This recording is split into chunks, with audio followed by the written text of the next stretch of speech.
Bonjour, le but de cet exercice est de déterminer le module et un argument du nombre complexe z qui est égal à 1 moins i facteur de moins 1 plus i racine de 3.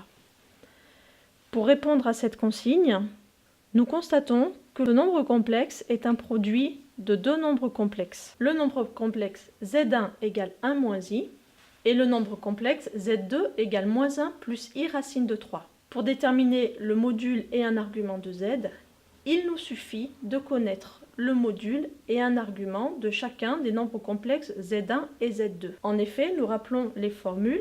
Le module d'un produit est égal au produit des modules et l'argument d'un produit de deux nombres complexes est égal à la somme des arguments de z1 et de z2. Commençons par calculer le module de z1. Nous rappelons la formule. Le module d'un nombre complexe z qui s'écrit sous forme algébrique a plus ib est égal à la racine carrée de la somme du carré de a et du carré de b. Le module de z1 est donc égal à la racine carrée de 1 au carré plus 1 au carré, ce qui donne racine de 2. Déterminons maintenant un argument de z1.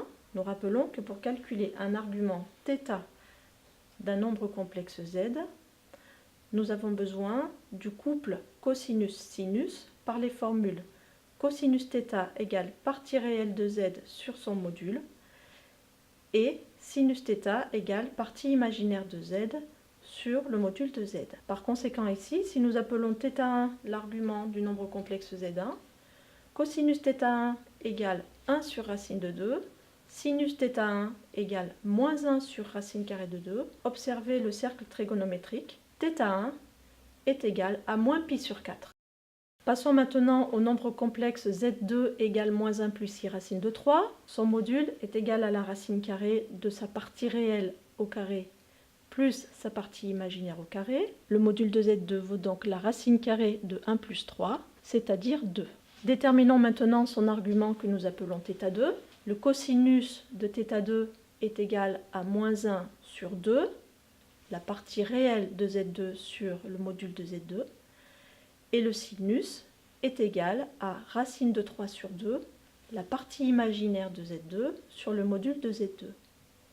Observez à nouveau votre cercle trigonométrique. θ2 est égal à 2π sur 3. Il ne nous reste plus qu'à appliquer les formules.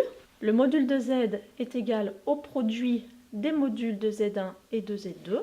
Il vaut donc 2 racines carrées de 2. Un argument de z est égal à la somme des arguments de z1 et de z2. Il vaut donc moins pi sur 4 plus 2π sur 3, c'est-à-dire 5π sur 12 après avoir réduit au même dénominateur. Bon courage!